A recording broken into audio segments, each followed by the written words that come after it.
opportunity of putting on this candidate forum, which is going to be all District 34 tonight. We'll start with District 7, Hennepin County Commissioner, but later on we'll get to Senate District 40 and State Legislative Districts 34A and B. It's a great honor for us to be here and to work again with the League of Women Voters, as we have for many years. And from this point on, I'd like to turn it over to our moderator for the evening, Linda Freeman. Thank you. Hi, this is Linda Freeman, and good evening, and thank you for coming tonight. I'd like to welcome everybody on behalf of the League of Women Voters. The League of Women Voters is an organization that is nonpartisan and volunteer-based. It is organized at the local, state, and national level to encourage citizens to participate in government. While the LWV members do study and take stands on issues, we do not endorse or support political parties or candidates. The LWV does encourage its members as individuals, as we encourage each of you to get involved in your community and the political party of your choice. However, the views expressed in this forum are those of the individual candidates and not those of the League of Women Voters. By sponsoring this forum this evening, the League provides an opportunity for citizen participation and exposure to candidates, but does not provide an endorsement of any candidates or candidates. All viable candidates have been invited to participate this evening. This forum is District 7 Hennepin County Commissioners, and we have Jeff Johnson here tonight. Wayne Pollock was also invited and is not able to make it. In tonight's forum, the candidate, Jeff Johnson, will start with 5 of the 6 questions they received in advance, and they will have 1 minute to respond. Then we will read questions from the audience, and he will have 30 seconds to respond. I'd like to take a moment to point out our timekeepers for this evening. They will show you when you have 15 seconds to finish your statements, then show you that your time has expired. Please finish your sentence at that time. And I had already talked to Jeff earlier. Since we only have 1 candidate, we'll probably be a little bit more loose with the time, and I won't cut you off exactly when your time is up. So for the audience, I'd like everyone to remember to please turn off all communication devices at this time, and there will be no photography for the duration of the forum. And as I said before, I'd like to introduce Jeff Johnson. For the first question, as soon as I find it here, please tell us about your background and previous civic involvement that support your candidacy for this position. Thank you, Linda, and thank you. There we go. Thank you to the Chamber and to the League for having us or having me here tonight. I appreciate it. My background, I grew up in northern Minnesota. My wife and I, Sandy, have been in Plymouth, though, for the past 21 years. My professional background, I'm an employment attorney, a labor attorney. I worked both for Cargill and for law firms. I have been quite involved civically as well. I've been a baseball and football and soccer coach, as well as a Sunday school teacher and a confirmation leader, and on the boards of several different community organizations.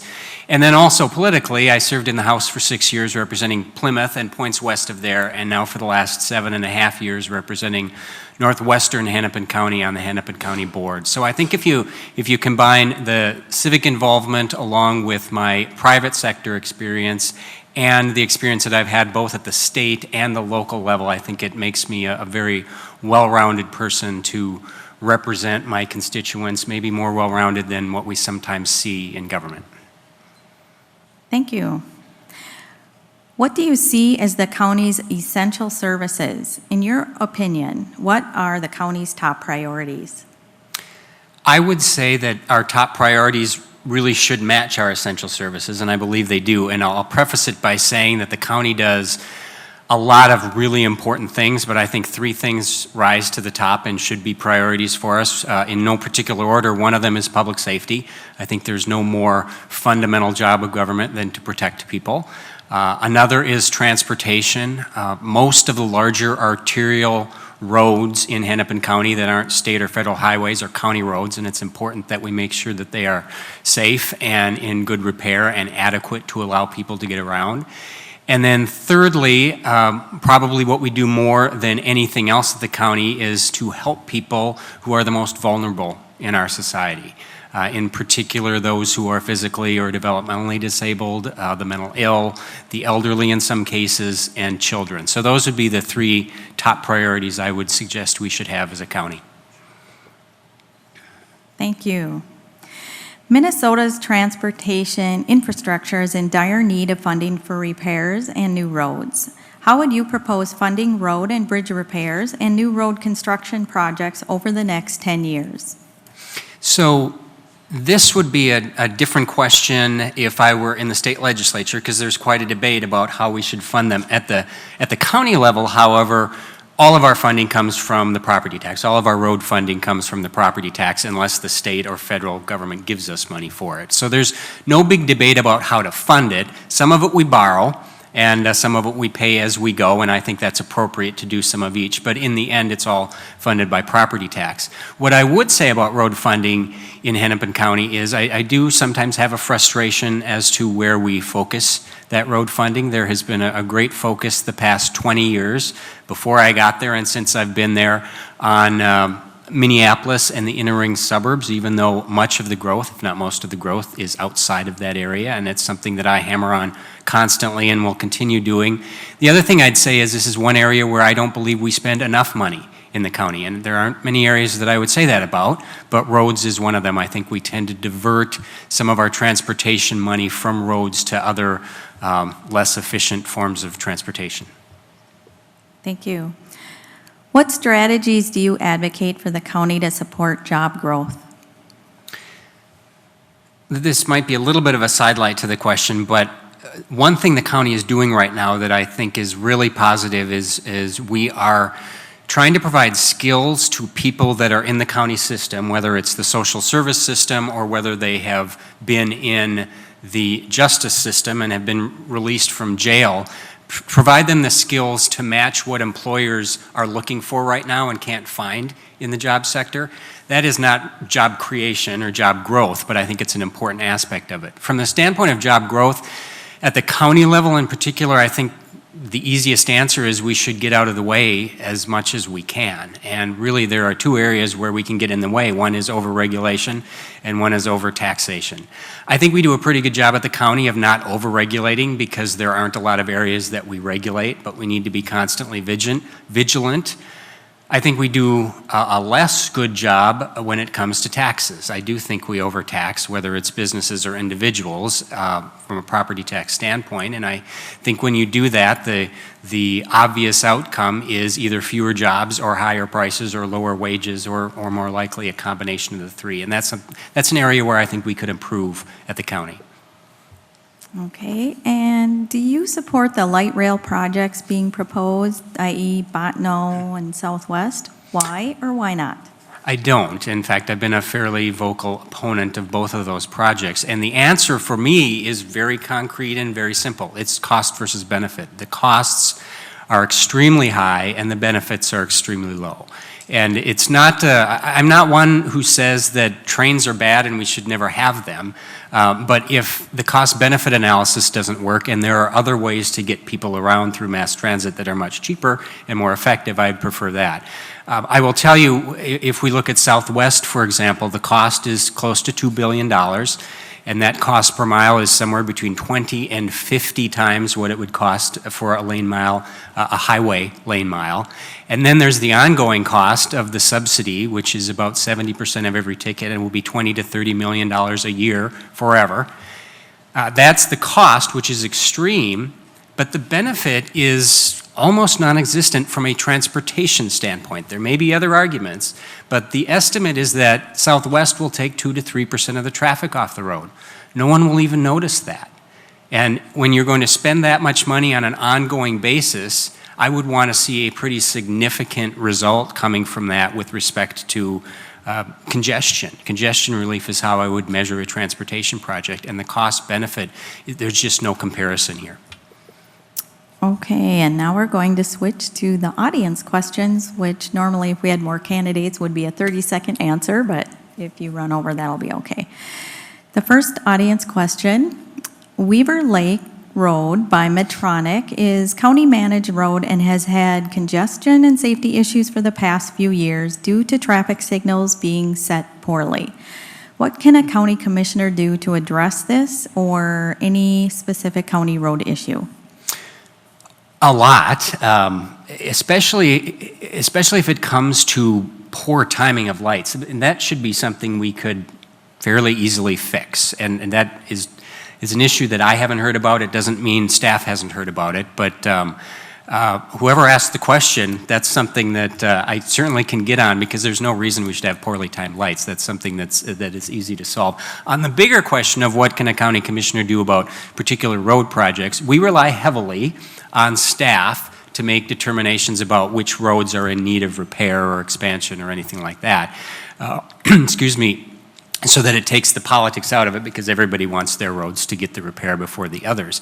However, what we can do as commissioners, if we identify certain areas where there are problems, whether it's repair that's needed or a congestion problem, we can go to staff and make sure they understand that we want that higher on their list in our own communities. So we certainly play an important role of that, and I will take a look at Weaver Lake Road. I frankly hadn't heard that that was a significant problem. Okay, thank you. Our next audience question, how does the county set its priorities? Are there changes in how the commission works that you would suggest? That is a great question, and it's possibly my biggest frustration at the county. I don't think we set priorities. And that's something that since the day I was elected 7.5 years ago, I have been suggesting that is we get together as commissioners for whether it's for 5 hours or for 5 weeks and figure out, are there a few things where we can all agree these should be the top priorities, and then make sure those few things are funded really well before we start thinking about all of the other things that we do. Some of them very important, and others I would argue much less important. We don't do that, and part of that is just the politics of 7 people from 7 different areas with 7 different ideas about what government should do, but we should. And I think that our current staff and leadership on the county board is starting to move in that direction. And I would say from a positive standpoint, we have decided to take our comprehensive planning process, which makes most people's eyes roll back, but we have to do this every 10 years and submit it to the Met Council what our long-term comprehensive plan is. We've always done that in the past with staff. They spend a few hundred hours on it. We check the box, put it on a shelf, and never look at it again. This year we're going to take that, we're going to make an effort to include more of the public and some of us as commissioners to not just check the box, but decide what some top priorities should be going forward and how we need to change how we do business at the county. So I think that's a positive. I think we'll get better at it in the future. Thank you. The next question, what is the role of the county commission and how does it interact with governments at city level? We have several different roles. We are about a third of the public's, a third of your property tax. If you were to break it down too simplistically, it's around a third for the city, around a third for your school district, and around a third for the county. And that's going to vary depending upon where you live. And the biggest thing we do are human service programs for poor people and people who need help. We also fund county roads, public safety, which is the sheriff's office, the county attorney's office. We help a little bit with the courts and the public defender and the jail and corrections. We do some environmental programs. Obviously, we have the libraries. So when you look at all of those, those are our roles. How we work with other local elected bodies, which mostly in this case would be cities, is we're each autonomous, but we try to find out, we have a bigger budget than any of the cities by far. And so I try to find out from my cities what their priorities are, especially when it comes to things like public safety and transportation, and try to direct some of the money in the county towards these cities and what they feel their needs are. Thank you. How would you address equitable distribution of affordable housing throughout the county? We don't do much with that at the county. At least we are involved with affordable housing, but we haven't played a role of trying to either mandate or encourage that cities have to have a certain amount of affordable housing. The Met Council is certainly taking that role. I don't happen to believe that that's the appropriate role of the county. I think that we can be a catalyst for more affordable housing in the county. And as we do now, we can actually help fund when there are private or other public sector nonprofits who are doing affordable housing and partner with them on that. But trying to direct cities, or in some cases force cities to build out in ways that we think are better as opposed to what they might think is best for their community, I just don't agree with that. Okay, thank you. And this is the last audience question, unless there are any more out there. Okay. Name 2 significant accomplishments that you have and feel best reflects who you are and what you have already done in Hennepin County. Sure. I would say number 1 was actually one of the first things I did when I was elected, and I've been trying to continue doing it throughout my time on the board, and that is require that the contracts that we have with our providers, particularly our human service providers, have more of a pay for performance aspect to them, so that we are measuring real outcomes. We spend hundreds of millions of dollars on human service programs, usually through vendors, hundreds of different vendors. Some of them are changing people's lives in a wonderful way and helping them become self-sufficient, which should be our goal for those who are able to become self-sufficient. Others of them, I would at least argue, aren't doing such a good job of that, and maybe we should stop funding those programs and transferring that money to the programs that are proving to change people's lives. But we don't measure that very well. And so I've had some success in requiring more of a pay-for-performance piece to our contracts, but there is still work to do, and I'll continue doing that. I would say the other piece is a bit broader, and that has to do with the community. I represent a lot of smaller communities in western and northwestern Hennepin County, many of them certainly smaller than Maple Grove, that have very small budgets. And there is a lot that we can do as a county to partner with them, to allow them to or to help them partner with each other. For example, maybe they don't own a certain piece of road equipment, but they have to do some road work. Rather than making them go rent or even buy that piece of equipment at a great cost, maybe they ought to be able to do that from the county at a much lower cost. There's a lot that we can offer that a lot of the smaller communities, especially out west, can't do. So I've been working hard on that. Thank you. And I think this is the last audience question. So do you feel the Sheriff's Office staff reflects the diversity of the Hennepin County population? If not, how can it be improved? I don't know if the question is whether it reflects it percentage-wise, I don't know the answer to that question. I think it's probably not very far off. And I do know that the sheriff, because he's spoken to us about this recently, is working extremely hard at trying to diversify his staff, because he recognizes that certainly in parts of Hennepin County where the population is different than Plymouth or Maple Grove, for example, there is a great value in having your police officers reflect that particular population. So I think he's putting in a tremendous effort, as I think the county is in general with all of our employees. And part of it is not to give preference over one person, but simply to make sure that you are recruiting from a broader field than maybe what would read a newspaper or a certain website. So I think he's working on that, and I think he's making progress. Thank you. So the closing question, in summary, how do you intend to best serve your district and move the county forward? I have tried to be, and I will continue to try to be, a voice for what I would call the sometimes forgotten taxpayer in Hennepin County. And I do that in a couple ways. One way is by questioning how we spend our money, even if we've been doing it this way for 30, 40, or 50 years, asking some very tough questions, and sometimes saying no, on occasion alone on the county board.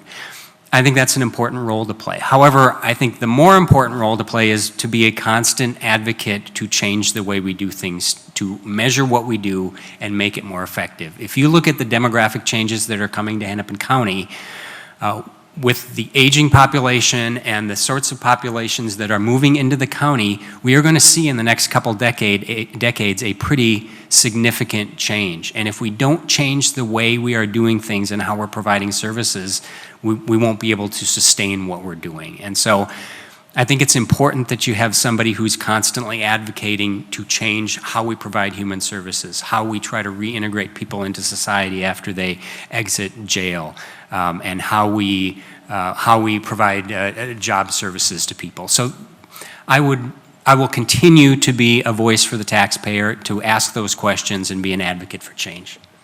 Thank you. That's the conclusion of our, I guess, not a debate, but our forum for Hennepin County Commissioner. And once again, on behalf of the League of Women Voters and the North Hennepin Area Chamber of Commerce, I would like to thank the candidates for agreeing to participate in tonight's forum. I would also like to thank the voters for attending and participating by submitting excellent questions. And I would like to thank the viewing audience as well. Remember that if we could not get to your questions tonight, or if you have any further questions for our candidates, we invite you to contact them directly with your concerns. Please remember to get out and vote on November 8th, as your vote truly counts. Thanks, and have a great evening. Thank you.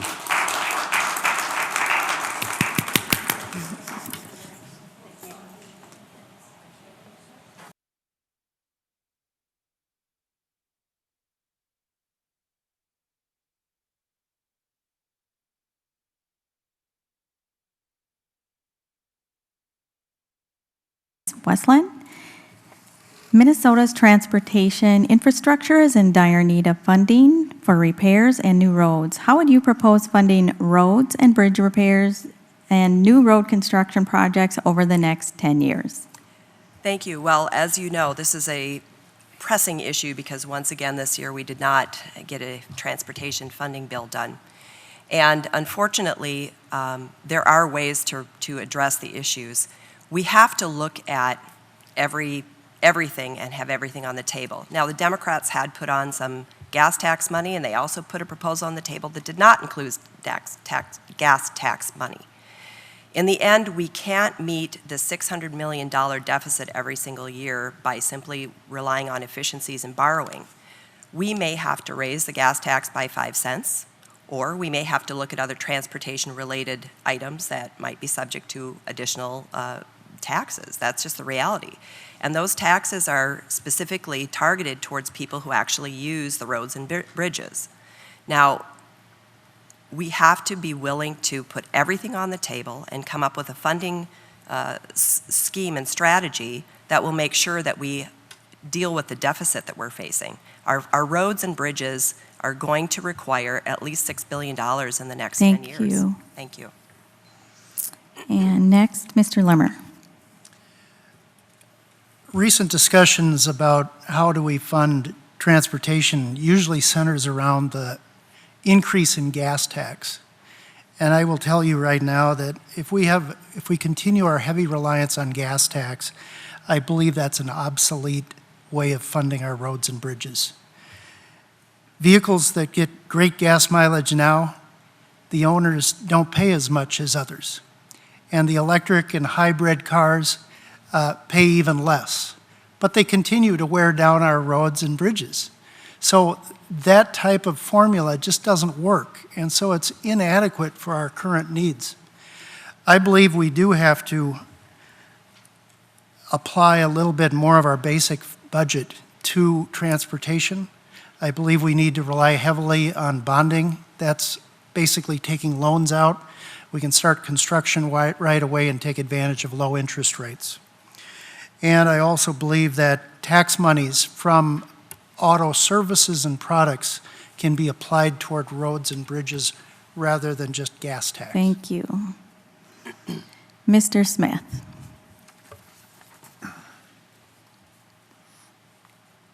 This past legislative session, there was a bill that I supported that had transportation funding coming out of our general fund in the sense of carving out the tax for the auto parts and the car rental and the leases, the taxes on those three items.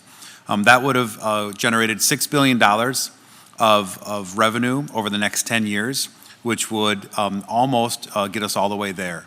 Additionally, supplementing that with bonding, which would be very appropriate considering the types of projects that were needed for our transportation, would be the way that I would solve this problem.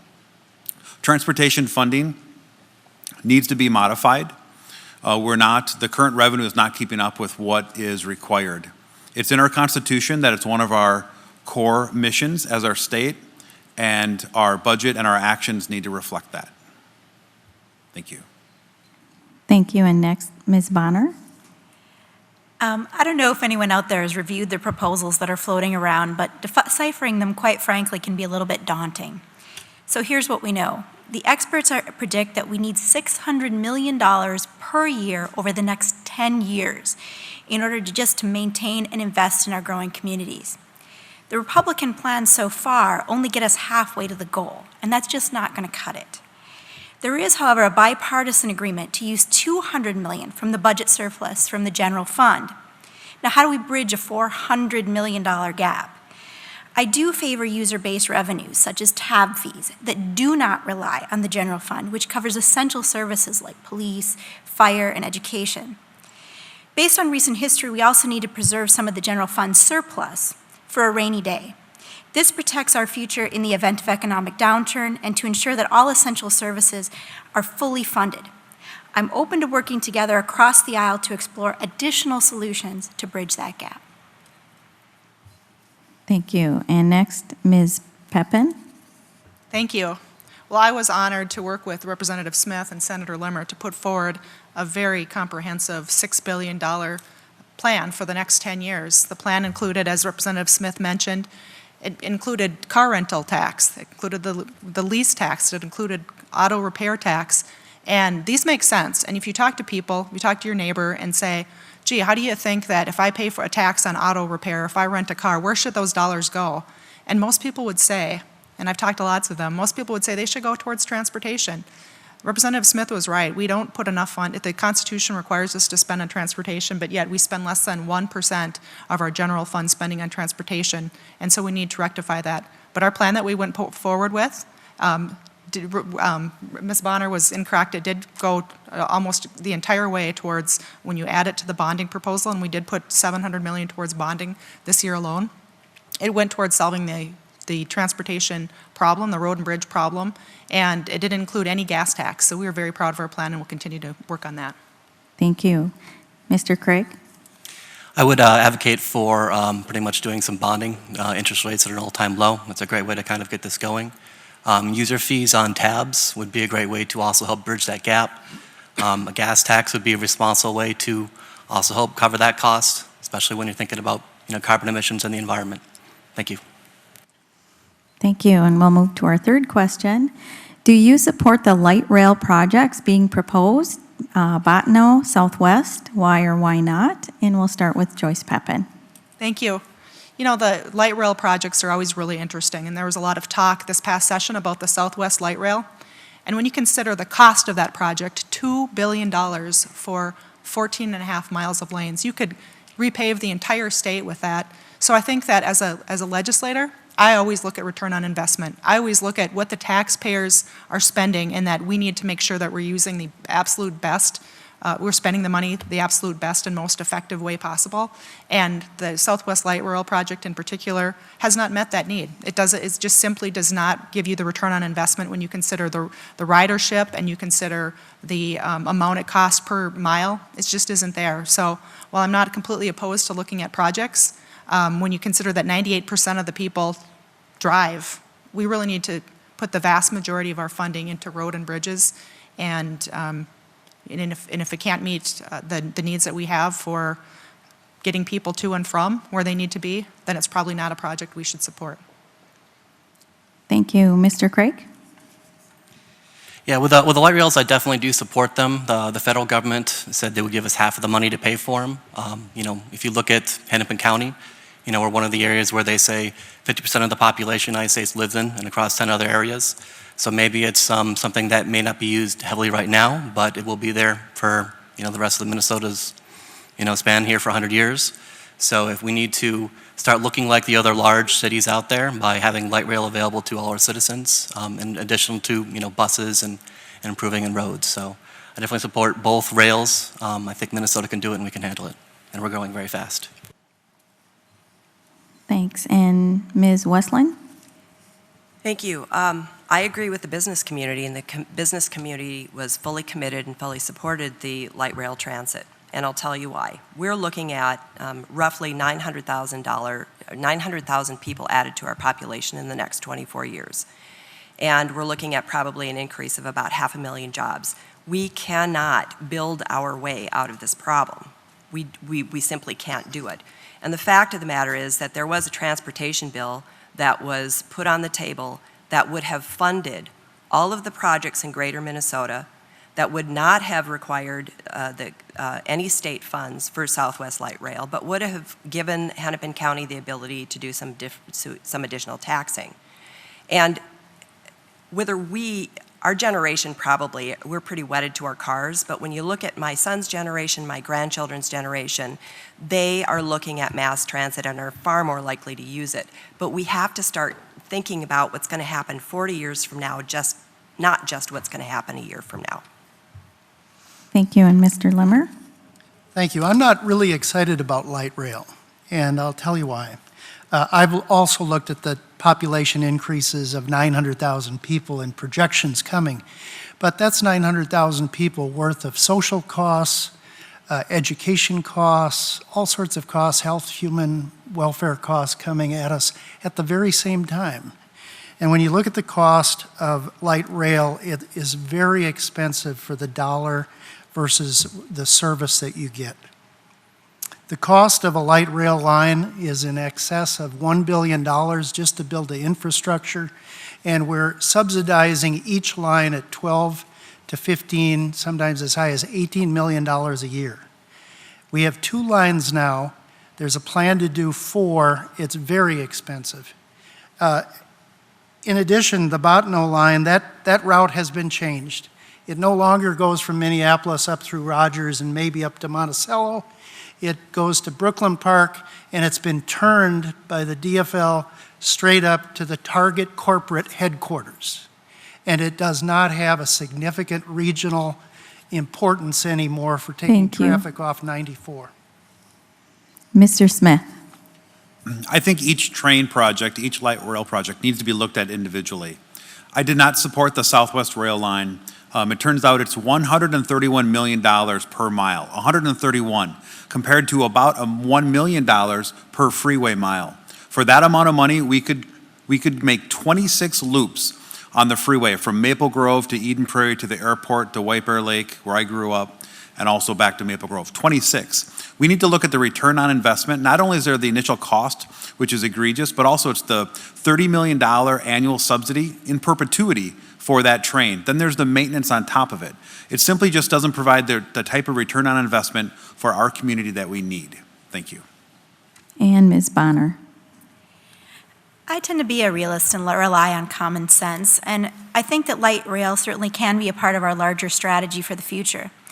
As our communities continue to grow, we need to explore safe and reliable ways to augment the transportation options that we have in order to sustain the projected population growth for the future. The investments we make in transportation today will impact the communities of tomorrow. Keep in mind that widening roads and tearing up communities can only go so far, and I would prefer to plan strategically. In other words, let's work smarter, not harder. My one hesitation to the light rail strategy is that future investments should not come at the expense of important transportation projects here in the West Metro, particularly those that have been pushed off for decades. I would also want to ensure that the corridors of commerce that pass through our communities are also prioritized, as they're a vital link to our future. Thank you. And question number 4. Do you support further reduction in taxes for residents and businesses? Why or why not? And if so, which taxes do you want to see reduced? And we'll start with Mr. Limmer. Absolutely, we need to reduce our taxes. Our people need good jobs, good wages, and they need good benefits. And to do that, we need growth, especially if we're going to have 900,000 people coming to Minnesota in the next few years. The IRS has studied the migration patterns of citizens moving to and from different states. We are getting more people moving out of Minnesota now than moving in, according to the IRS. And they're moving to low-tax states that attract good jobs and good employers. And if we continue on this path, we will have neither. Minnesota now is the sixth highest tax state in the country. And it's the 47th worst tax business climate also in the nation. We cannot afford to do that, and we need to grow and begin to realize that we are in a competitive world and there's other states that are crushing us in attracting jobs. Thank you. And next we'll have Mr. Smith. I support reducing our taxes. Our businesses and our individuals in our state are simply taxed too much. The growth of government has grown too fast. And I start with a property tax reduction. That was part of the last the legislative session, the tax bill that was voted on by 89% of the legislature. 89% of the legislature voted on that tax bill, and the governor went and signed it. It had important property tax relief in there that the entire state would have benefited from. I also support the reduction of the unemployment insurance. I chief authored a bill this past session that reduced our unemployment insurance taxes by $258 million. Those tax cuts are being realized by all the businesses in Minnesota right now that started third quarter. We need to continue to have some checks and balances on the size of our government. Thank you. Thank you. Ms. Bonner? I favor sound budget practices that balance targeted cuts and strategic investments in the future. There are ways we can do this through relief. In particular, I would focus on working families and seniors for a start. In addition to that, I do think that Mr. Limmer is right in that I think we do need to explore streamlining and simplification of some very cumbersome tax codes, particularly those dealing with small businesses. I think this would make it much easier for small businesses to funnel cash back into their companies, into their communities, but more importantly, into their people. Small businesses do in fact create more jobs than all of the Fortune 500 combined, and they truly are the cornerstone of our communities. Thank you. Thank you. Ms. Peppin? I do support tax decreases. I think that we are very uncompetitive from the business standpoint, and our income taxes are very high comparatively. I was very pleased this past session. Our caucus put together a bill along with Representative Smith's help that was signed, as Representative Smith said, by that was voted for by 89% of the legislature. It was 123 to 10. And it didn't provide the extent of the tax relief I would have liked to see. It did provide $100,000 for exempting market value credit from commercial industrial property. It provided some tax credits for student loans, some credits for 529 college savings plans, dependent care family credit, tax credit for past military service, so it did a lot of targeted tax cuts. I would like to see us do more. I was very disappointed that the governor chose to veto this bill when it was a very bipartisan bill, and we are very proud of how hard we worked to put that together. Thank you. Mr. Craig? I support looking at some targeted tax reduction, but I would really like to see more incentives around, families, tax incentives for schools. Really like to make sure that we, get all roads and bridges funded. So I'd like to make sure that while we've got a very positive, economic climate right now, we take that money and reinvest it in growing our future. I'm not sure that cutting taxes right now is really the right strategy when we are going to be growing as fast as we are. Thank you. Thank you, and Ms. Westland. Well, the tax bill it was vetoed by the governor because there was an error in it that would have resulted in $100 million of lost revenue. So The tax bill would have provided some targeted tax relief, and I think there should be targeted tax relief towards our working families. And we did add in a few years ago a fourth tax bracket that only affects the top 2% in the state regarding adding an additional tax. What we need to do is have everybody pay their fair share, because we have many programs that have to be funded. We have to fund education, we have to fund transportation. The other thing I would say is that property taxes went up substantially under the Pawlenty administration because he refused to raise taxes when we needed revenue, and he just shoved that problem down the road to local governments. I think we should have property tax relief, and there was property tax relief in there for businesses on their properties as well. But once again, we have to be sensible about this. We have to have revenue to run our government and provide the basic services that our citizens expect from us. Thank you. And our next question, do you support Governor Dayton's early childhood vision to provide taxpayer-funded all-day pre-kindergarten for every 4-year-old in the state? Why or why not? And if so, how would you like to see this delivered? Through public schools, through a mix of public schools and private schools, child care centers, using state-provided scholarships, etc. And we'll start with Mr. Craig. Thank you. Yes, I do support that plan. It's a great plan. Actually, my youngest son right now is enjoying the benefits of it. The places we should be doing that is in our public school system. Also, there's a lot of child care facilities that a lot of children go to before school and parents are off to work. And that'd also be a great place to use some of those funds to help provide those kind of services for our children. They are our future. Thank you. Ms. Westland? Yes, so this year there was there were funds made available for school districts to apply for pre-K funding. And I would say that you should know that Osseo District received the largest amount of that funding, $1.5 million coming into our school district to help our kids.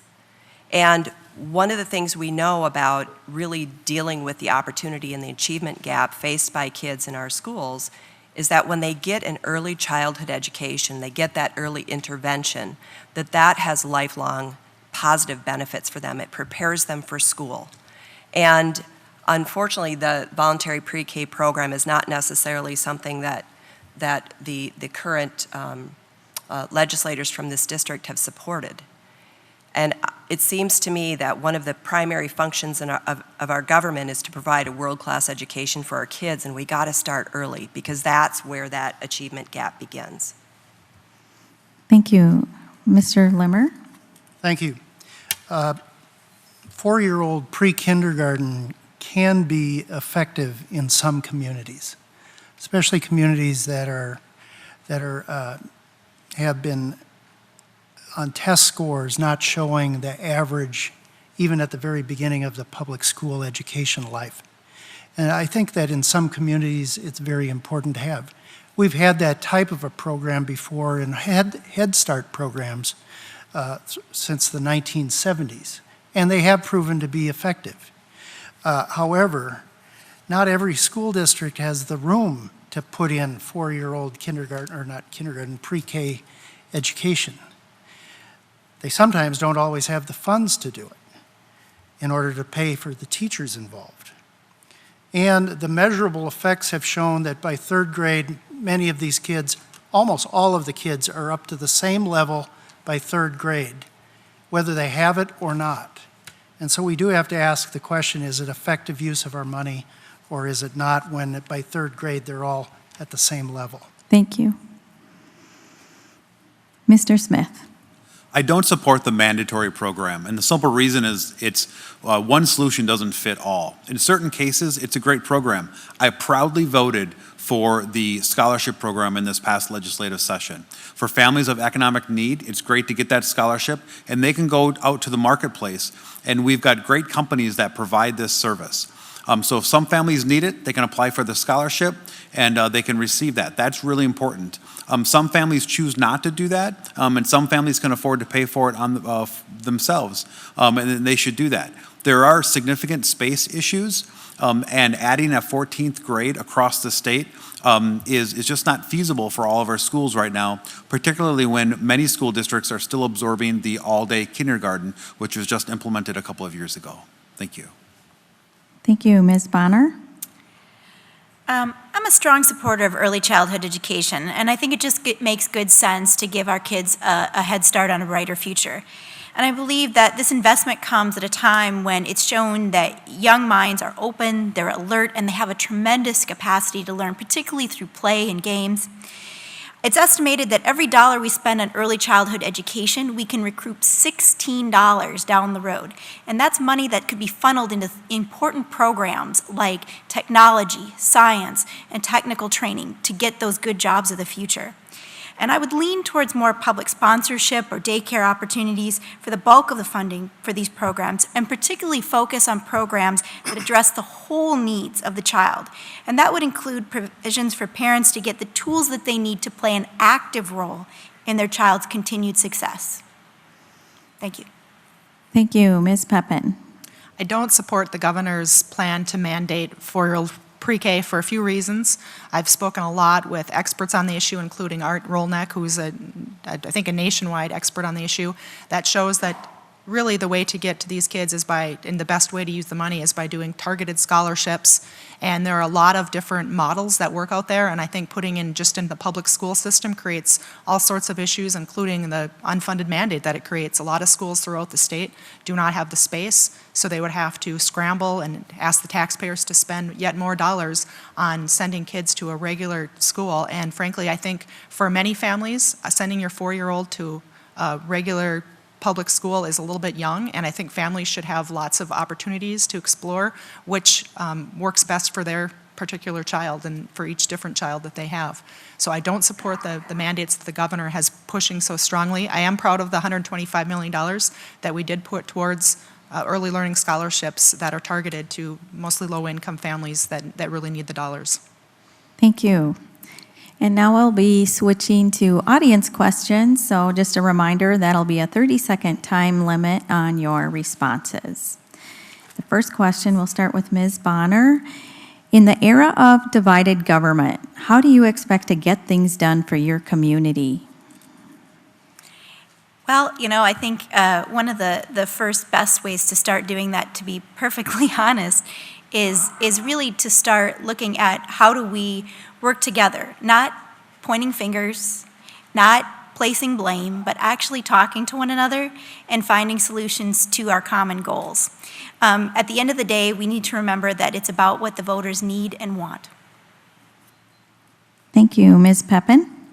Thanks for the question. Well, since I've been there since 2004, I've been in the legislature, and who's been in control of the Minnesota House has flipped back virtually every year, every other year that I've been there. So I think all of us that are in office know that there's going to have to be a lot of compromise. The last 2 years when I've served as majority leader, the Republicans have controlled the House, but the Democrats have controlled the Senate and the governor's office. And so I've spent a lot of time working with those folks. I consider them friends. I disagree with them strongly on many issues, but I always try to be open-minded and accessible to them and to their concerns.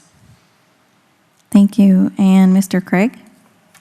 Yeah, I think that to get more cooperation here at the state level, we have to be really good at, talking to each other, doing a lot more work in the committees, bringing bills up for a vote where you have times to read them and go through them and really find out what's in them so you can make an educated decision about whether you want to vote on them or not. So, good communication is really, I think, key here, and I think we can find a way to bring that gap together. Thank you. Ms. Westland? Yeah, it's really disheartening, and I know out knocking on doors, a lot of people are pretty disgusted with our politics right now and the toxic nature of the conversations that take place amongst elected officials.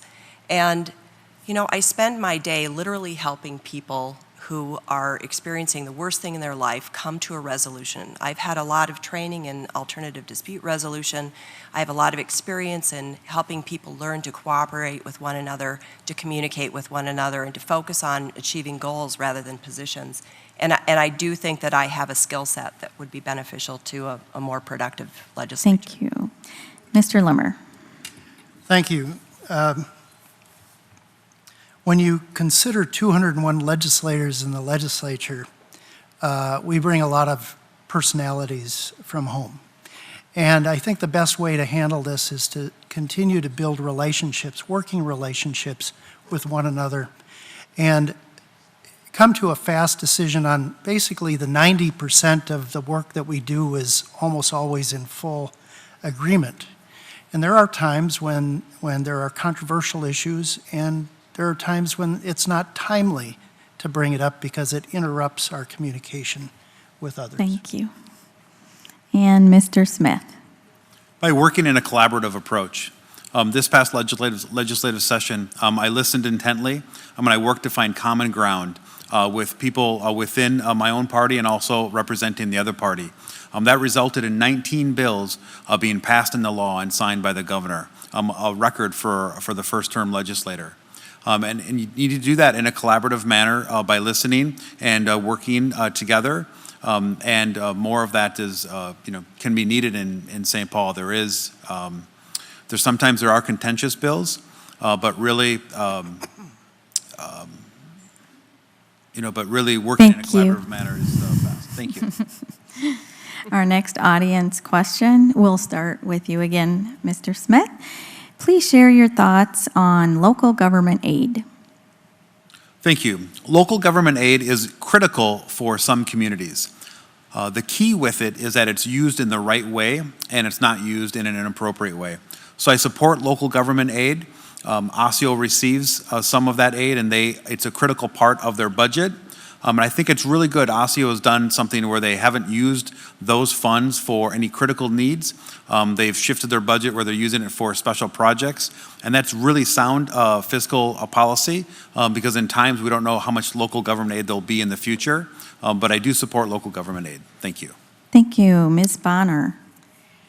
I do think that local government aid is kind of a great equalizer in a lot of communities. It's essentially putting money into a pool and dispersing it amongst communities that really need it. And I do think that it has its definite benefits in that it helps communities get what they need wherever they need it, and most. Thanks. Ms. Pepin?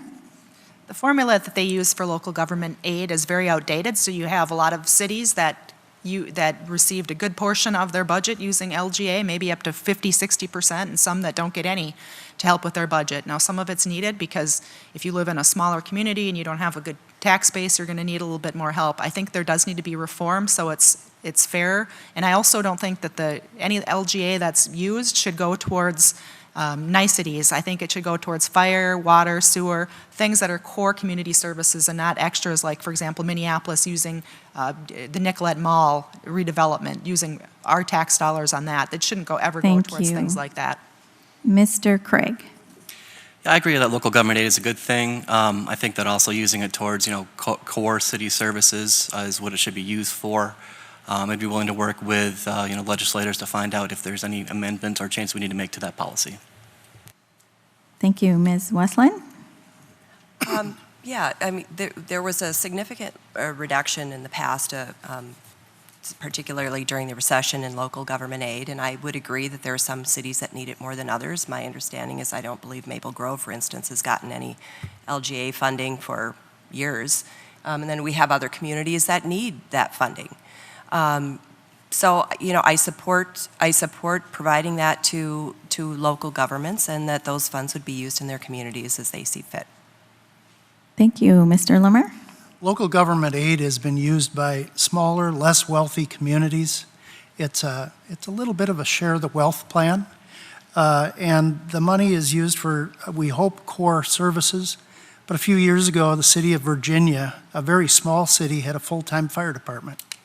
They had a city florist, and their entire budget almost was covered by local government aid Now, that's an abuse of the system and an abuse of local government aid that could be used in other needy cities. So it is necessary in some towns that just don't have the property wealth to function with some of the core services. It's needed. Thank you. Our next audience question. Please tell us about your position on the current Minnesota permit to carry law. And we will start with Ms. Westland. Well, I have to tell you that from where I stand, we have a big problem in our country with gun violence. That does not mean that I oppose the Second Amendment. It does mean that there are things that we can do to make our cities and our country safer. I do not believe the answer to our problems and to the quote-unquote law and order problem is necessarily people carrying more guns. I support universal background checks, which is consistent with 74% of Republicans in the state and 82% of the overall population. And Mr. Limmer. I'm in favor of the current permit to carry law, and the reason is these are law-abiding citizens. They're not crooks, they're not muggers. They go through background checks, they go through training, they go through certification, and if we could look at anyone, they're probably the most law-abiding citizens that we have.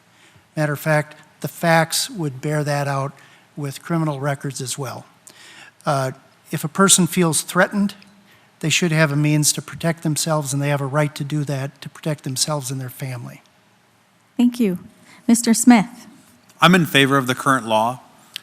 I think it does produce some good results. And if a business does not want to have anyone carrying in their premise, they can post a sign, and that's worked out really well. Thank you. Ms. Bonner.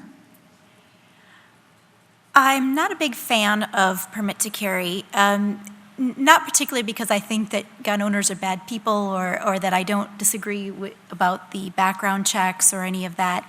I'm just not sure it's the right answer for our problem. But I certainly have no opposition to the Second Amendment or people owning and legally responsibly owning guns. Thank you. Ms. Peppin. I do support our permit to carry laws because it's quite simple. The Second Amendment says that essentially law-abiding citizens have a constitutional right to carry, and I agree with that. Thank you. Mr. Craig? I do support the law as long as someone can pass a background check. I think 2 hours of training for a permit to carry is kind of limited. I would go with maybe like 4 or 8 hours, like some of the other surrounding states that we have. Thank you. And our next question, we will start with Ms. Peppin. What do you see as some effective means to address the rising costs of Minnesota health care? Thank you. Well, MNsure has been nothing but a dumpster fire, to use a popular term that I see posted on Facebook. It's cost over $403 million just to do the MNsure system. So for starters, we should get rid of the MNsure system. We'd be better off going to the federal exchange. I'm not a big fan of the affordable, or as I like to call it, the Unaffordable Health Act, but for starters, we could do away with the MNsure system. We could also continue to, and I've continued to push the governor to get a federal waiver so that people wouldn't have to go through the exchange to get their federal subsidy for either the individual market or the business market, and there's several other things we can do. Thank you. Mr. Craig. A lot of states actually come to Minnesota to use our MNsure system. They pay us to use it because we've done such a good job at it. And the MNsure system is basically a website or an exchange where you can come buy private policies from a lot of local healthcare companies. So if there's a problem with the prices of these insurance policies, we need to ask the question, why are these policies so expensive, and what can we do to bring the cost down? Thank you. Ms. Westland? Thank you. None of the insurance companies that are talking about raising their insurance premiums cited MNsure as a contributing factor. MNsure is a web portal. It's no different than going on Macy's to buy something. It's a place where you can buy insurance. I can tell you, as a small business owner having to purchase individual insurance myself, and I do not get a subsidy, I am deeply concerned about the cost of insurance premiums. But I think we need to be asking the insurance companies what's contributing to this. The other thing I would tell you is that access to insurance is only one part of our healthcare system problem. We have to look at delivery of services and prescription drug prices. Thank you. And Mr. Limmer? There's been a lot of talk in the news these days about MNsure. The Commerce Commissioner, Mark Dayton's Commerce Commissioner, said it is in near collapse. Premiums are going to rise for individual programs by at least 50% starting in January. The website that we talked about cost $300 million to the taxpayers just to create the website in the state of Minnesota. And 140,000 Minnesotans lost their insurance by the application of MNsure into public policy. This is a system that is, if I can quote Donald Trump, a disaster, and it's a huge cost. Mr. Smith? We need to transition to the federal plan. That would save significant amount of administrative costs. Additionally, we could cut the MNsure tax by half, saving $8 million a year for Minnesota families. And also we can urge the federal government, and our governor could help with this, to seek federal waivers as well. Thank you. Thank you. And Ms. Bonner? I guess I'm of the same mind as a couple of my colleagues in that, you know, more or less, MNsure is a portal to gain insurance. It's a marketplace. So I don't know that MNsure is perhaps the problem. More importantly, we do need to look at the root cause of the issue and look at what's driving those costs up. And in particular, one of the areas that I would focus on is prescription drug costs, because I know that's of particular concern, especially for seniors and folks that are recently retiring. Thank you. Our next audience question, and we'll start with Mr. Limmer. 90% or more of the children in SD 34 attend public schools. What bills have you voted for or would you vote for to close achievement gaps and give all kids 21st century skills? Well, going over recent history, the largest increase in education funding was in our first year of this biennium, 2015. It increased education costs by a record amount, and currently we spend more money on public education now than we have ever done in the past. I voted for that bill. I've actually voted for almost every single education bill that I've been in office during. The only times I voted against it is when the school districts that I represent get neglected in the funding mechanism. Thank you. Mr. Smith?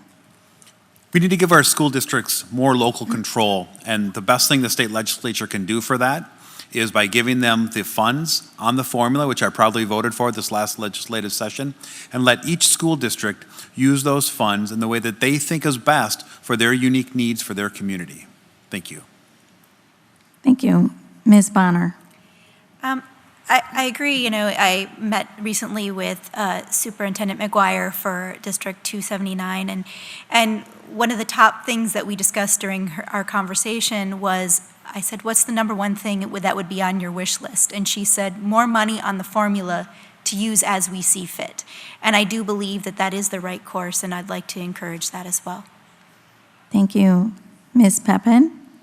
Well, I was very proud of the education package we would put forward. It put about $525 additional revenue on top of the money that was already scheduled to get. So we did invest greatly in education. And I agree that the best way to do this is to keep the money on the formula. It gets really targeted when you pick out all sorts of different funding mechanisms. It gets to be a very complicated system. So we're better off having the dollars follow the students. And that works best through the per pupil funding formula. Thank you. Mr. Craig?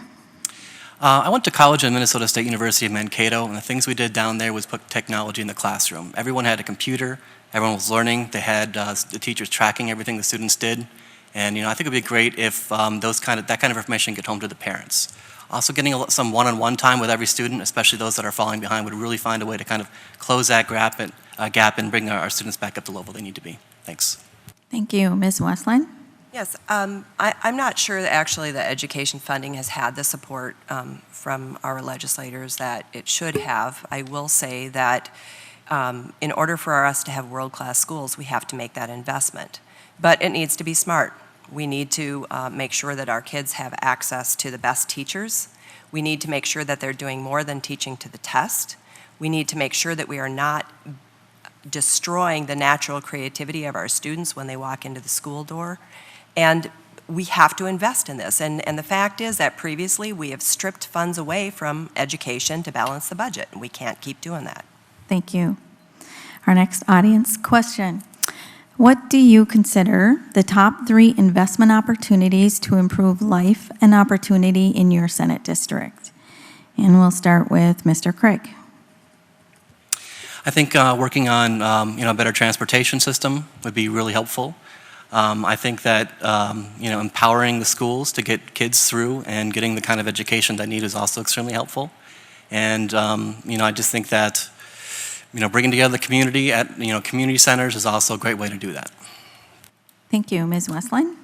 It seems to me that transportation is on everyone's minds, and the fact of the matter is I sit on 94 frequently and 169 frequently, and it takes me forever to get to my job. And I know that one of the things that will improve our standard of living and improve the lives of our people in our district would be if we are investing in our roads and bridges.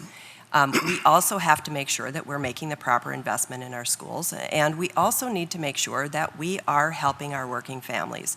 We need to look at working family tax credits, we need to look at property tax relief, and we need to make sure that we have a tax system that is fair to 96% of the population and not just the upper 4%. Thank you. Mr. Limmer? When I think of the needs in our district, I have to consider the transportation needs, but as you look around, 494 is now getting its 3rd lane finished. 610 is now being connected to 94, and Highway 94 northwest of Rogers is being expanded up to the St. Michael exit. These are all bills that I have co-authored or chief-authored over the years working together. Also, I've talked enough about the business competition. We need to have more jobs, not only here, but everywhere across the state, as well as fix this healthcare debacle that we are now involved in. Thank you. Mr. Smith? Educational funding and money on the formula, not with more mandates from St. Paul. Let the local school districts make decisions that are best for their communities. Also transportation, we need to work on solutions that impact everyone in the state, not just the select few. If you happen to live on a very static line, that will be subsidized forever. And also business climate, and that best can be done by creating some solutions in our healthcare, which is really a very critical thing going on in our state right now. Thank you. Thank you. Ms. Bonner? I think, here again, I think the 2 key pieces are really education and transportation for our particular district. Education as in, yes, more money on the formula, making sure that we do have the funds for special education that are dedicated and stable, and also making sure that we ensure those critical projects within the Northwest Corridor here that have been put off for quite some time. Thank you. Ms. Pepin? I think transportation is a huge one. I'm proud of the work that we've done to move forward on an interchange at Brockton Avenue, completing 610, also the new lane that went in between Rogers and St. Michael, and the new lane on 494 between Plymouth and Maple Grove.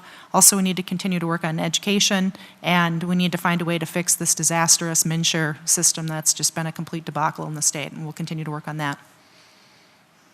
Thank you. Our next audience question will start with Ms. Bonner. With budgets being tight, what areas would you look to reduce the cost of government? I think, obviously we've talked, there's been a lot of talk about older statutes on the books that don't have any value anymore. There's a lot of talk about some extraneous spending or pork projects that don't necessarily need to go in there. I think we need to keep an eye out for those to try to keep the budget down and focus on the core areas for essential needs. Thank you. Ms. Pepin? Oh, there's so many areas that we can cut in the budget. I can't even begin to start. There's agencies that overlap. We're spending way too much money on our state agencies. The governor gave massive increases to the commissioners. We can cut back there. We don't need to do that. MNsure, we've wasted well over $400 million already on MNsure, and as many of my colleagues up here have pointed out, doesn't do anything. It's just a portal. It didn't put one single person on health care. So we need to get rid of that and stop wasting taxpayer money on that. There's so many things I could go on, but I see the stop sign. Thank you. Mr. Craig.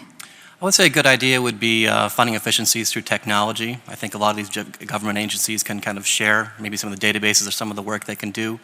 I'd like to take a look at, some areas where in education we maybe don't spend dollars actually on education. It might be on, sports funding or other things like that. Just really taking a look at all the old things that might be on the books that don't really provide much value would be a great way to do it too. Thank you. Ms. Westland. Yeah, there are certainly, we need to be looking at efficiencies in our government. Absolutely, we should be looking into every agency, how they function, and try to make them function more efficiently to save money.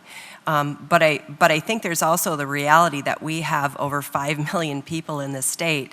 And, I'm all for government efficiency, but we have to have a certain amount of money just to provide our basic services. So, fine, let's find efficiencies. Let's look at our healthcare system. Let's look at where we can bring some efficiencies there. Thank you. Mr. Limmer. One thing that we have to keep in mind that in the last 6 years, the state government budget has grown by nearly 23%. Has your salary gone up by 23% in the last 6 years? Most people would say no. And some of the reasons why, or better to fix it, is better management of our healthcare system. Healthcare system is necessary. Overlap budgets we talked about. And of course, the commissioner's salaries that were increased by 30% overnight by this governor, over $30,000 as a pay raise, is ridiculous. There's plenty of people that can handle those jobs at the mere $116,000 rather than $158,000. Thank you. Mr. Smith. There are significant efficiencies we can find in our state government. And when you look at the funding, we need to start with our priorities. Our state constitution says we need to fund education, public safety, and transportation. And then we need to go from there. There's significant areas that we can look at. We need to continue to keep checks and balances in the state government system. Thank you. Our next audience question. Would you support amending Minnesota Women's Economic Security Act to include an equal pay provision? And we'll start with Ms. Pepin. That's an interesting question. We've had lots of discussion about that, and the bills that have been before me have usually compared different categories of jobs and wanting to have equal pay for different categories of jobs. And if that's the way you're going to look at it, it doesn't make a lot of sense. So if we're going to move in that direction, it really has to compare apples to apples, job to job, and not compare people in different job categories and use that as your starting point for figuring out what the equal pay is. Thank you. Mr. Craig. I haven't read the bill, but I absolutely do support equal pay for equal work. There's a lot of people out there, a lot of women out there now who are single mothers, so they are the breadwinner in their homes. So to pay them less for the same, work, a man would do, it seems ridiculous to me. So it just makes sense. Thank you. Ms. Westland?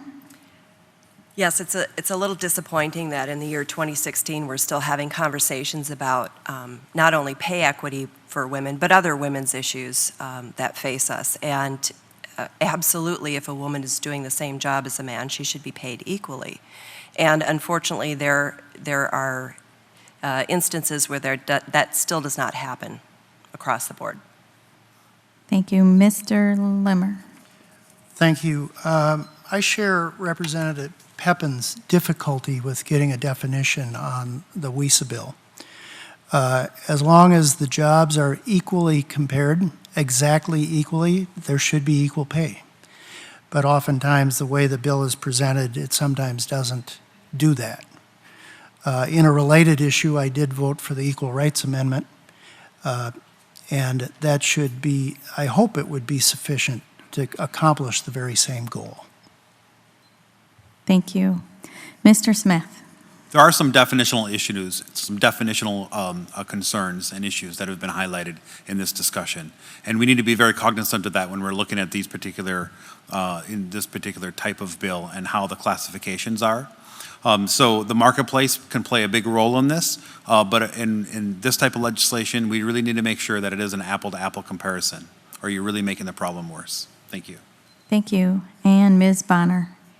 I'd have to look at the specific language around how we're accomplishing that in this particular bill. But in terms of whether or not we can accomplish equal pay for equal work, I really don't see why we're having this discussion at this point in time. It's utterly ridiculous, to be honest with you.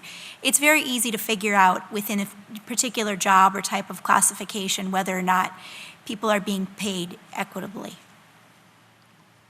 Thank you. Our next audience question: how can state government address the crippling student debt? And we'll start with Mr. Smith. This there's a lot of confusion about this in regard to the cost of higher education and why the costs have gone up. And I think the first thing we need to do is look for some accountability and transparency in the costs of higher education.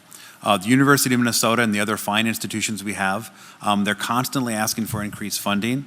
And the chancellor has really failed on the items that he has said that the school is going to work on for transparency and what they're doing with their spending. And there needs to be more oversight in this area. Thank you. Thank you. Ms. Bonner? I think that, quite frankly, you know, when we talk about why folks are in crippling debt, and you know, the fact that people are graduating with enough debt to literally pay for a house is really pretty outrageous. I think we need to look closer at why this is happening and specifically look into the areas where we can do a better job of making sure that we're funding, not just giving them money to get more debt, but giving them money to bring down the cost of tuition. Thank you. Ms. Pepin? I think Representative Smith started to point it out. We're limited in time, but you know, for example, the University of Minnesota, we don't have the ability to set their tuition, so we can give them guidelines, and we hope that they are able to efficiently manage their budget so that they don't have to raise tuition. We did provide a significant tax freeze to MnSCU schools, and we understand that there's a rise in costs, so we have to continue to look at it every year and continue to work with universities and make sure that they're not top-heavy with administrative costs. Part of that is us looking at their contracts to make sure that their administration isn't sucking up all the dollars that should be going towards the classroom and should be going towards lowering the students' tuition. Thank you. Mr. Craig? Traditionally, Minnesota has always funded 2/3 of the kids' tuition. We've gotten away from that. Also, private universities, their yearly tuition rate is much higher, sometimes double or triple, that of public school systems. So I'd like to see that the public school systems like Mankato, all the schools in Minshire basically, are able to accept more students and get them into those kind of schools where, you know, they're paying a lot less than you would for the same education at a, you know, privately owned institution. Thank you. Ms. Westland? Well, as someone who graduated from law school in 1995 with $100,000 worth of student loans at 9% interest, I have some familiarity with this issue. But the fact of the matter is I got an education that I needed in order to have a better life for myself and my kids. But it is crippling debt. We have to look at a couple of things. We have to look at allowing people to refinance their debt at lower interest rates. We have to look at expanding perhaps loan forgiveness programs for people who choose education, for instance. That's one way to encourage people to go into teaching. It's a system that we have to look at, and we have to look at freezing tuition as well. Thank you. Mr. Limmer?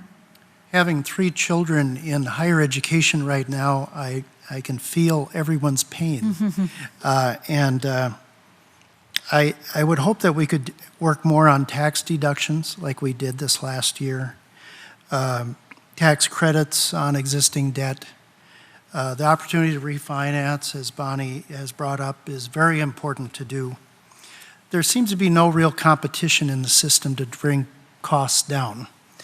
And the administrative costs that I begin to notice is sometimes they increase by anywhere from 8 to 12% per year for administrators in the combination of the total cost, which should be controlled. Thank you. Next audience question. What type, what type of energy program do you propose to supply reliable, low-cost power to our current and future industry and homeowners? And we'll start with Ms. Westland. Well, actually, Minnesota is a leader in looking at renewable sources of energy and is in the process of taking offline a number of our coal plants. we have to be looking at all of our alternatives. And, Great River Energy here in Maple Grove, has solar, we have wind power, we have all kinds of options that we should be looking at in terms of providing energy in the future, and we have to be looking at renewable sources. But we as a state are on the cutting edge of this, and we should continue to do so. Thank you. Mr. Limmer. Energy costs seem to be going up all the time, and it's true we have a very wide and large mix of alternative energy. I'm in support of alternative energy if it works and if it's scientifically proven. If it's something like a fad type issue, I don't want any interest in it. We are going to go offline on our coal pretty soon. That means anyone with Wright Hennepin Electric, you'll have to get your energy from somewhere else. Even though they have a coal plant in North Dakota, we can't buy it anymore due to state law. That's going to spike our energy costs tremendously, and I'm a little concerned about the safety of our citizens when that occurs. Thank you. Mr. Smith? This past session, I had the privilege of serving on the Energy Committee. I was able to see the energy complex we have in our state, and we're very fortunate. I support a balanced approach where it makes sense. Thank you. Thank you. Ms. Bonner?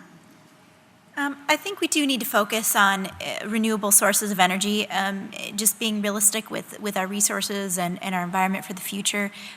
Things like wind, solar, water, et cetera.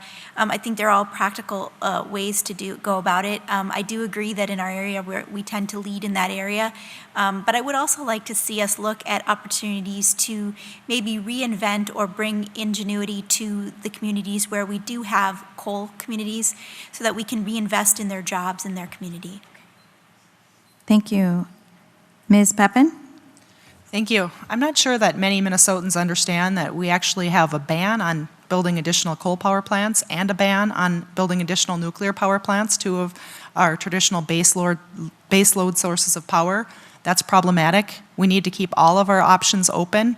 We need to make sure that we're meeting the energy needs of our future, and I'm not sure that we're going to be able to do that if we don't keep all options open. Minnesota's a very cold state. The sun doesn't always shine and the wind doesn't always blow. We always need a backup power plan. We always need baseload power, so we need to be very, very careful that we're balancing out our energy portfolio. Thank you. Mr. Craig? I support more wind and solar and geothermal along with water dams.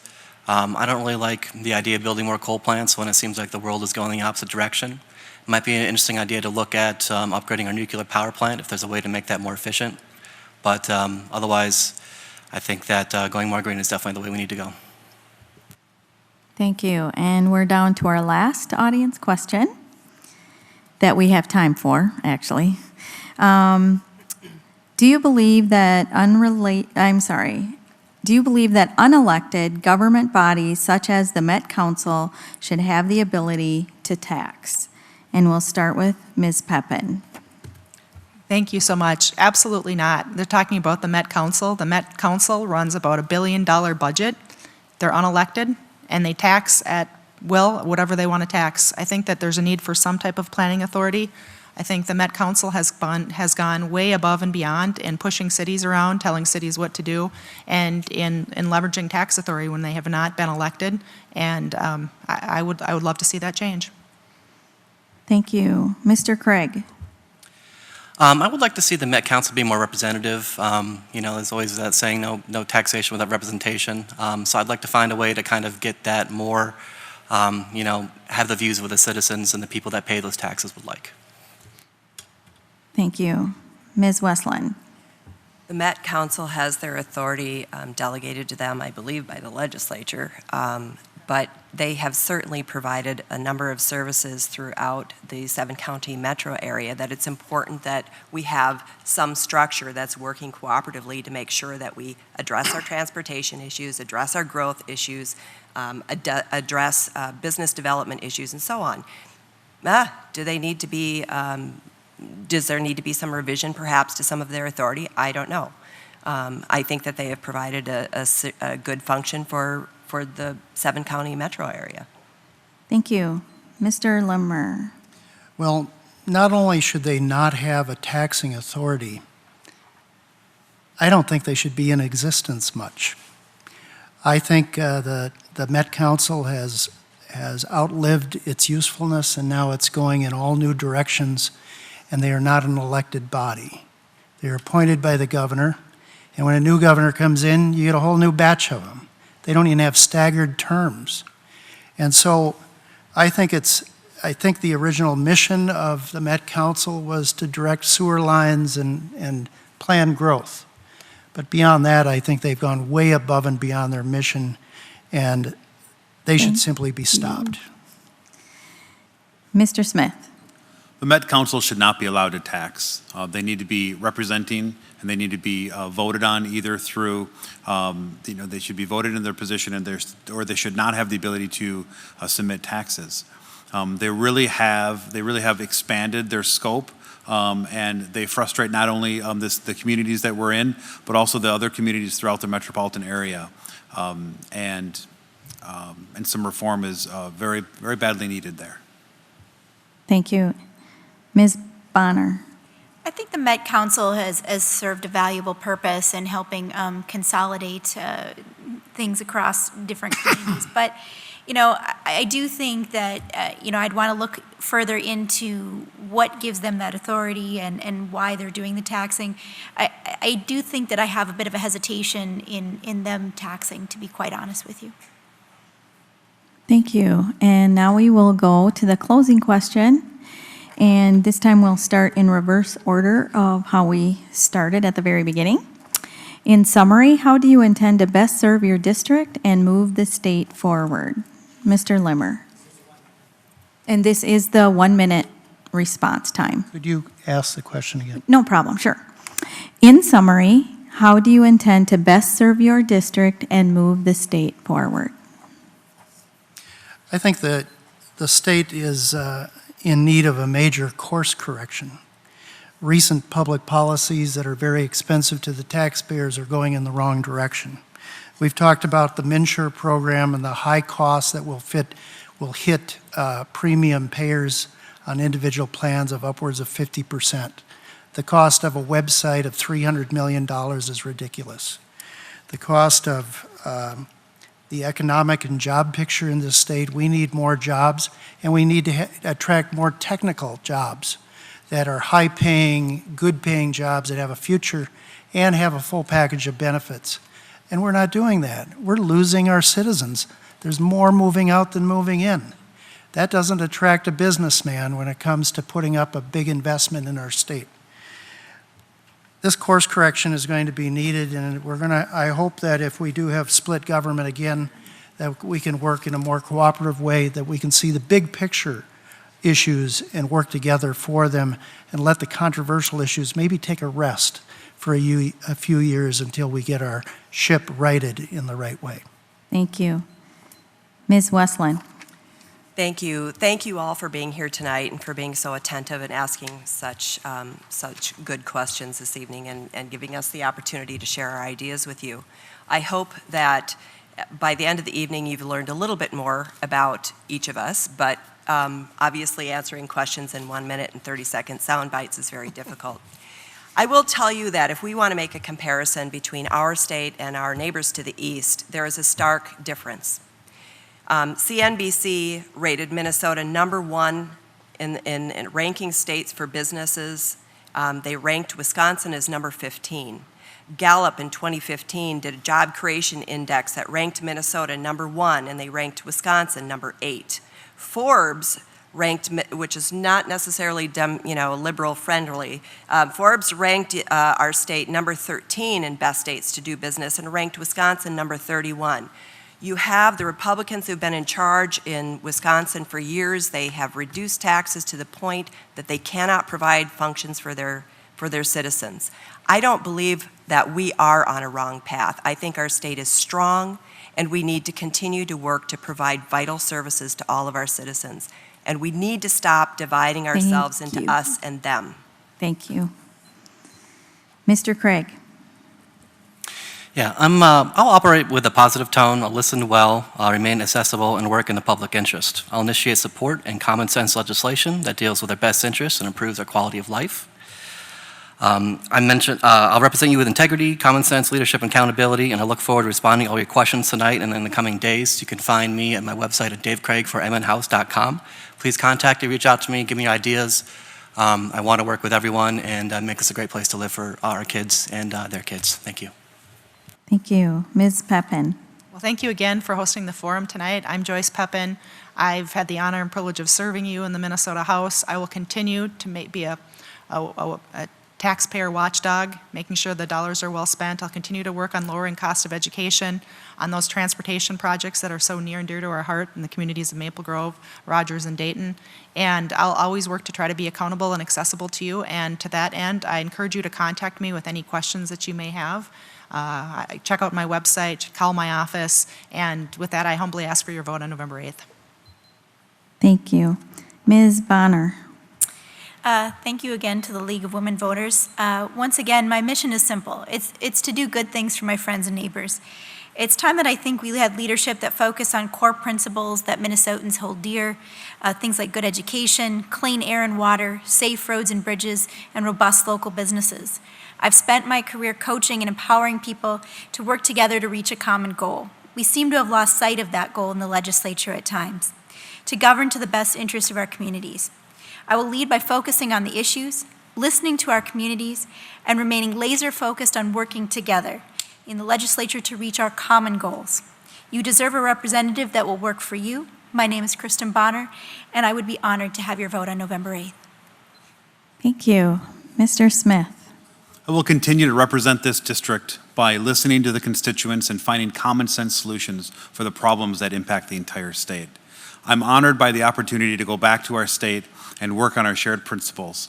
Please visit my website at denismith.org or call me, and I respectfully ask for your vote on November 8th. Thank you. Thank you. And that concludes our candidate forum this evening. Once again, on behalf of the League of Women Voters and North Hennepin Area Chamber of Commerce, I would like to thank the candidates for agreeing to participate in tonight's forum. And I'd like to also thank the voters for attending and participating by submitting excellent questions. I would like to thank the viewing audience as well. Remember that if we could not get to your questions tonight, or if you have any further questions for the candidates, we invite you to contact them directly with your concerns. Please remember to get out and vote on November 8th, as your vote truly counts. And thank you so much and have a great evening.